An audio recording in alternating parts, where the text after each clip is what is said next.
This time, Iraqi television showed Saddam Hussein with his son Qusay, saying he remains firmly in control. But U.S. officials said the pictures could just as easily be old. Such meetings are a staple of Iraqi TV.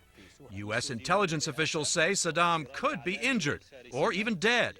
Whether or not he's alive, Bush administration officials say his grip on power is slipping.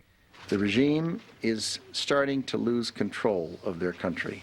The confusion of Iraqi officials is growing. Their ability to see what is happening on the battlefield, to communicate with their forces, and to control their country is slipping away.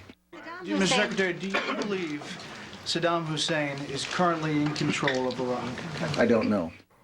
Sources say since the strikes Thursday morning against Saddam Hussein's compound, intelligence headquarters, and a Republican Guard facility, there has been a marked drop in Iraqi leadership communications monitored by U.S. intelligence. Saddam Hussein, a knowledgeable official says, is not communicating orders and can no longer trust anybody. Even deciding where and whether to sleep at night, he said, is a fateful choice for the Iraqi leader.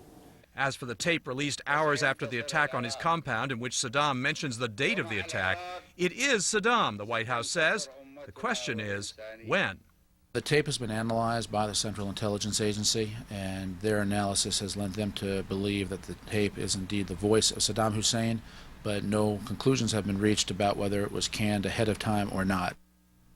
A senior intelligence official tells me that he believes Saddam Hussein was in that compound early Thursday morning, along with at least one of his sons, when the U.S. dropped all those tons of munitions on it. But the official says the U.S. at this point simply doesn't know whether Saddam survived, and if so, whether he's injured. Welcome, the official said, to the fog of war. But I should add, the operating assumption, as I started, the operating assumption has to be that Saddam is still alive. Aaron? There was this piece of tape that we saw today, and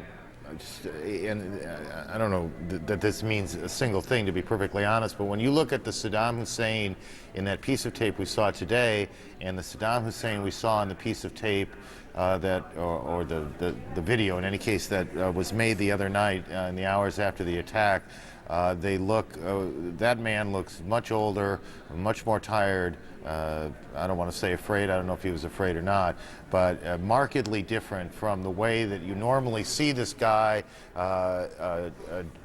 you know, darkened hair. And I mean, that on the left, that is an old man with a graying beard, and usually you see him in a much different, much younger look. He looks much more jowly to us in the left-hand picture. We know we're not questioning whether he is, whether it's not Saddam Hussein. I think we know that. I mean, the point's been made.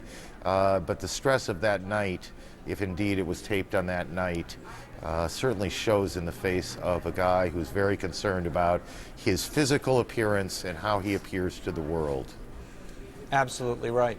He's a man who cares a lot about how he looks, who dyes his hair and wears dapper suits when he can.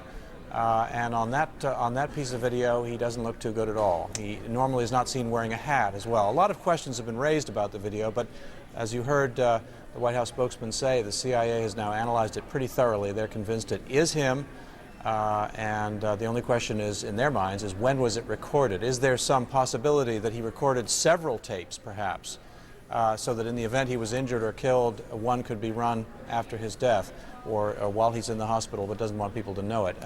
This is all, all this stuff has been much discussed in the halls of the intelligence community, that is for sure.